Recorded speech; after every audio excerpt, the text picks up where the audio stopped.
Hello दोस्तों, ubiquitous study में आपका स्वागत है।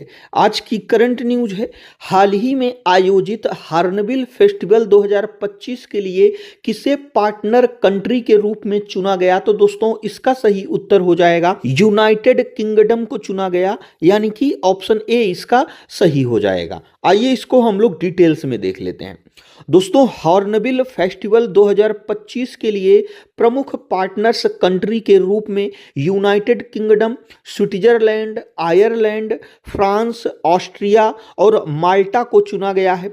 विशेष रूप से यूके, स्विट्जरलैंड और आयरलैंड की भागीदारी सांस्कृतिक कूटनीति की दृष्टि से अत्यंत महत्वपूर्ण रही। यानी कि दोस्तों जो हॉर्नबिल फेस्टिवल आयोजित किया गया, इसमें मुख्य रूप से कंट्री पार्टनर्स के रूप में 6 देशों को जो है चुना गया था। इसी प्रकार से अगर हम पार्टनर स्टेट की बात करें तो दोस्तों इस वर्ष अरुणाचल प्रदेश को पार्टनर स्टेट के रूप में चुना गया, जिसने अपनी समृद्ध जनजातीय संस्कृति का प्रदर्शन किया। इसी प्रकार से अगर हम ट्रैवल पार्टनर की बात करें तो एयर इंडिया एक्सप्रेस को आधिकारिक ट्रैवल पार्टनर घोषित किया गया। एयरलाइन ने इस अवसर पर एक विशेष विमान जिसका नाम बोइंग 7378 है भी लॉन्च किया, जिसकी लिवरी यानी कि डिजाइन नागालैंड की आओ जनजाति के पारंपरिक सुंगकोटेप्सु शाल से प्रेरित थी। इसी प्रकार से अगर हम सांस्कृतिक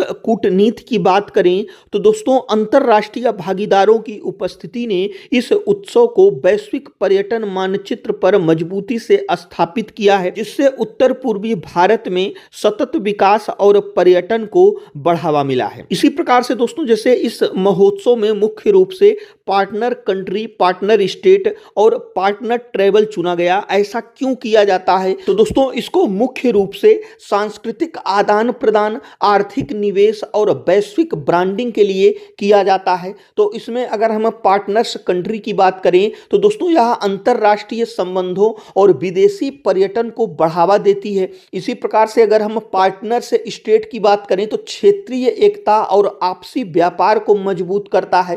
ट्रैवल पार्टनर्स क्या होता है? तो दोस्तों बेहतर कनेक्टिविटी सुनिश्चित कर विज्ञापन के जरिए महोत्सव की पहुंच वैश्विक रूप से जो है फैलाता है। इसीलिए इन्हें जो है पार्टनर्स के रूप में चुना जाता है। इसको हम लोग एक एग्जाम्पल से समझ सकते हैं कि क्यों पार्टनर चुना जाता है। मान के चलिए आपकी जो है शादी है और आपकी शादी में आपका कोई एक जो है विदेशी मेहमान आया है, ठीक है, कोई आपका विदेशी फ्रेंड है, वह आपकी शादी में आया है। तो इससे क्या होगा दोस्तों?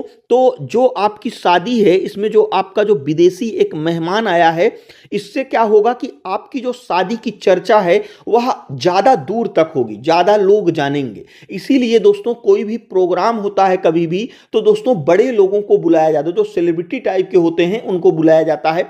तो इसी प्रकार से यह जो फेस्टिवल है इसमें दोस्तों विदेशों से लोगों को बुलाया गया। जैसे स्टेट पार्टनर के रूप में जो है अरुणाचल प्रदेश को रखा गया और ट्रैवल पार्टनर्स भी इसमें रखा गया। तो इससे दोस्तों इस महोत्सव का दूर दूर तक जो है चर्चा होगा, इसका प्रचार होगा, इससे पर्यटन यहां पर जो है ज्यादा आएंगे। तो इसलिए दोस्तों यह सब चीजें जो है की जाती हैं। अब दोस्तों हम लोग हॉर्नबिल फेस्टिवल की बात कर लेते हैं।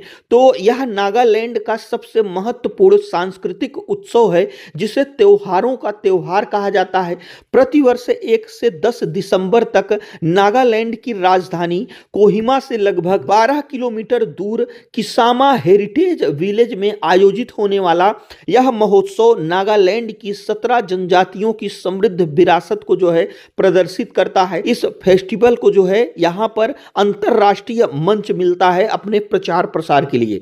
इसी प्रकार से इसका नाम हॉर्नबिल पक्षी एक होता है, उसके सम्मान में रखा गया है, जो नागा लोक कथाओं का अभिन्न हिस्सा है। यानी कि यह जो हॉर्नबिल पक्षी है यह नागा लोक कथाओं का जो है एक अभिन्न हिस्सा है, यानी कि प्रमुख हिस्सा है।